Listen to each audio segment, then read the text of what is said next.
खाना बनाना तो दूर की बात, उसे चाय बनाना भी नहीं आता। इसकी अंग्रेजी क्या होगी? गाना गाने के मामले में उसका मुकाबला कोई नहीं कर सकता। इसका ट्रांसलेशन क्या होगा? वो क्या है ना, मुझे कहीं जाना है इसलिए मैं कल नहीं मिल सकता। इसको अंग्रेजी में कैसे बोलेंगे?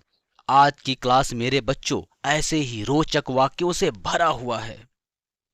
तो आइए ऑनसेट एजुकेशन के साथ ये रोमांचकारी सफर शुरू करते हैं। और इस सफर का मैं पहला वाक्य आपको देखता हूं, वो इस तरह से है।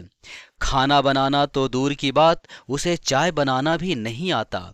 अब इस वाक्य को ध्यान से देखें और अगर हमें तो दूर की बात, अगर इसकी अंग्रेजी हमें मिल जाए तो ये पूरा वाक्य आसानी से ट्रांसलेट हो जाएगा। इसे हम कुछ ऐसे भी तो कह सकते हैं, खाना बनाना तो छोड़ो, उसे चाय बनाना भी नहीं आता। ओके, तो यहां पर अगर हमें तो छोड़ो की अंग्रेजी मिल जाए तो यह वाक्य बन जाएगा। तो छोड़ो या तो दूर को हम कुछ लिखते हैं इस तरीके से, a let alone. Okay, a let alone, इसे याद कर लीजिएगा। तो आइए इसको ट्रांसलेट करते हैं। खाना बनाना तो दूर की बात, उसे चाय बनाना भी नहीं आता। He does not even know how to make tea, let alone cook food. Okay, इसे आप स्क्रीनशॉट ले लीजिएगा। और तो छोड़ो वाला वाक्य भी ऐसे ही बनेगा, दोनों का सेम सेम हो जाएगा। ओके, आइए आगे बढ़ते हैं। नाचना तो छोड़ो, उसे गाना भी नहीं आता। क्या बात है यार। तो she does not even know how to sing. Okay, she does not even know how to sing, let alone dance. इसको भी आप स्क्रीनशॉट ले लीजिएगा। अब देखिए, तो छोड़ो के लिए हमने क्या लगाया था? Let alone. ओके, आइए अब हम आपको अगला वाक्य देंगे और वह आपके लिए एक टेस्ट होगा मेरे बच्चों। तो टेस्ट के लिए आप बिल्कुल रेडी हो जाइए। टेस्ट टाइम स्टार्ट होता है आपका।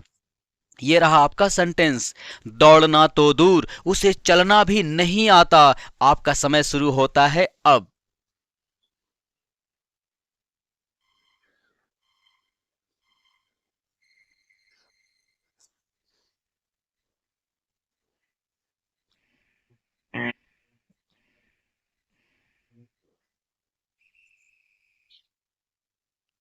इसकी अंग्रेजी हम कुछ ऐसे बनाएंगे, ये देखिए। He does not even know how to walk, let alone run.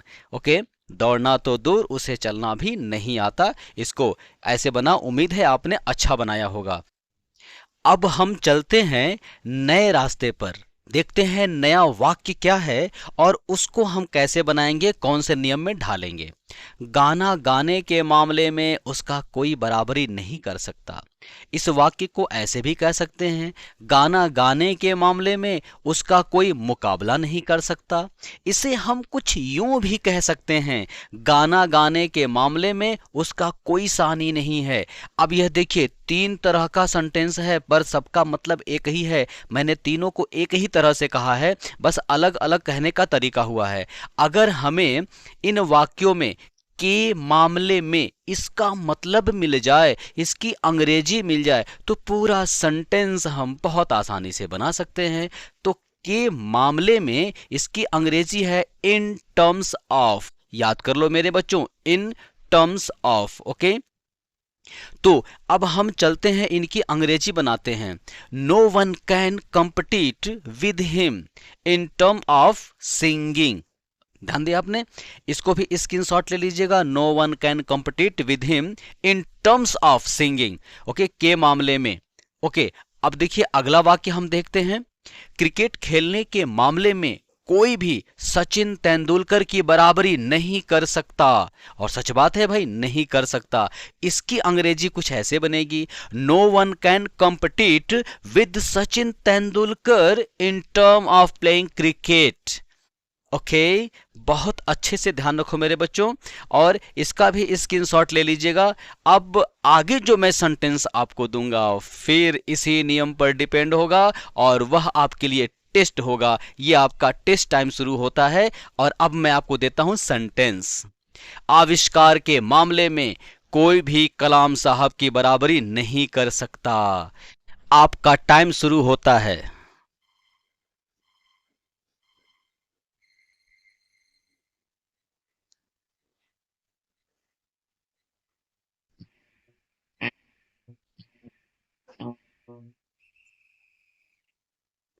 इसका ट्रांसलेशन कुछ इस तरीके से होगा, no one can compete with Kalam sahab in terms of inventing. Inventing आविष्कार करना। ओके, तो no one can compete with Kalam sahab in term of inventing. इस सफर को आगे बढ़ाते हुए आज का अंतिम और बहुत इंपॉर्टेंट देखते हैं नियम। वो क्या है ना, वह आपको जानती नहीं है, इसलिए आपसे बात नहीं कर रही है। बच्चों, इस वाक्य में अगर वो क्या है ना की अंग्रेजी हमें पता चल जाए तो पूरा सेंटेंस बन जाएगा। तो वो क्या है ना, इसको अंग्रेजी में कहते हैं actually the thing is. Okay, याद कर लीजिए, एक्चुअली द थिंग इज। तो आइए अब इसे हम सेंटेंस को पूरा बनाते हैं, ट्रांसलेट करते हैं। Actually, the thing is, she does not know you, so she is not talking to you. Actually, the thing is, she does not know you, so she is not talking to you.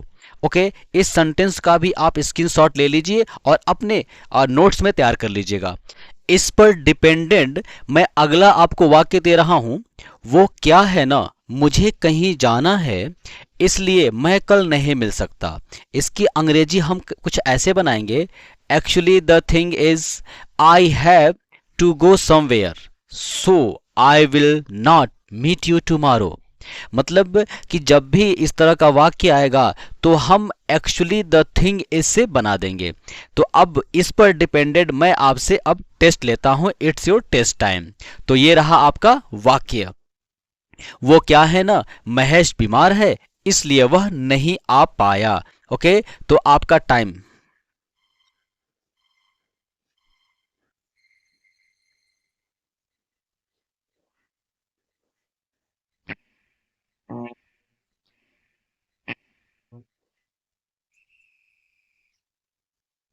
इसका translation कुछ इस तरीके से, actually the thing is Mahesh is ill, so he could not come.